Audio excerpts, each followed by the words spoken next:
धृतराष्ट्र आंदोलन, आंखों पर काली पट्टी और दिल में आक्रोश।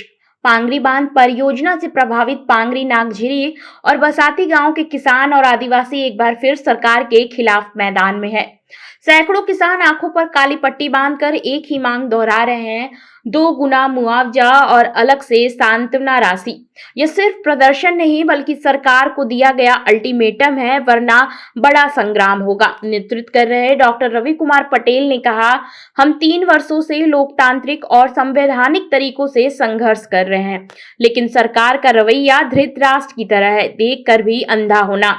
उनका आरोप है कि आदिवासियों को भ्रमित कर बांध का निर्माण शुरू हुआ और 2 गुना मुआवजा देने का वादा किया गया, पर परियोजना शुरू होते ही सरकार ने 1 गुणांक की बात कहकर यू टर्न ले लिया, जिसका कानून में कोई आधार नहीं। भूमि अधिग्रहण कानून के अनुसार ग्रामीण क्षेत्रों में मुआवजा 2 गुना होना चाहिए, लेकिन यहाँ न कानून का पालन हो रहा है, न आदिवासी के अधिकारों का भी सम्मान नहीं हो रहा।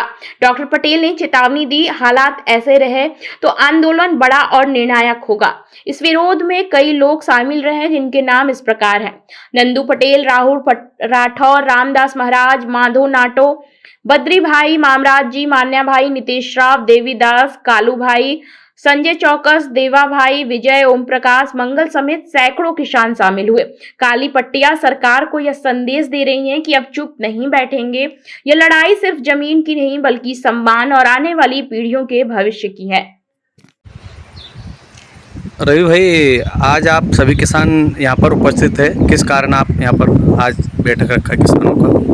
हम पिछले 3 वर्षों से पांगरी बांध परियोजना के न्याय के लिए लड़ रहे हैं और हमने देखा है कि पिछली बार से सरकार से जितनी भी वार्तालाप हुई है उसमें हमें जो आशानुसार सफलता नहीं मिल पा रही। उसके पीछे कारण ऐसा है कि गवर्नमेंट इसको इतनी गंभीरता से नहीं ले रही है जितनी गंभीरता से लेना चाहिए।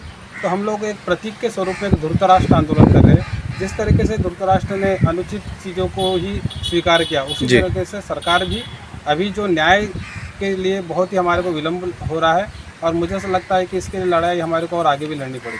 पर सर, आपके यहाँ पर तो डैम का काम चालू हो गया है, क्या किसानों को इसमें कुछ सहमति है? सहमति का ऐसा है कि यह 5वीं अनुसूची है और 5वीं अनुसूची रहने के बाद में ग्राम सभा की सहमति आवश्यक है।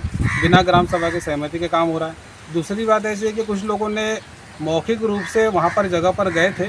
उसके पीछे कारण ऐसा है कि जब प्रशासन से बातचीत हुई तो प्रशासन ने कहा कि सॉल्यूशन अमाउंट के अलावा आपको 2 गुना पैसा मिलेगा। मतलब सॉल्यूशन अमाउंट मतलब सांत्वना राशि और मुआवजा राशि। तो मुआवजा राशि लैंड एक्विजिशन एक्ट में स्पष्ट रूप से लिखा है कि ग्रामीण क्षेत्र में 2 गुना दिया जाना चाहिए, लेकिन सरकार कह रही है कि यहाँ पर 1 ही गुना मिलेगा और हमारी उसी को लेकर लड़ाई चल रही है। जी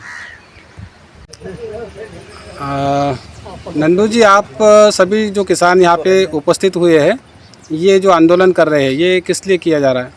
ये हम सभी किसान इसलिए उपस्थित हुए हैं। आज शासन के द्वारा 2 गुना मुआवजा मांग करा है हम लोगों ने, पर शासन ने अभी तक हमको ऐसा कोई आश्वासन दिया नहीं है, ना उन्होंने कोई ऐसा मतलब किसानों को बैठक में ना कोई ऐसी चर्चा रखा है। जी। बाकी अन्य खबरों के लिए देखते रहिए शेष खबर।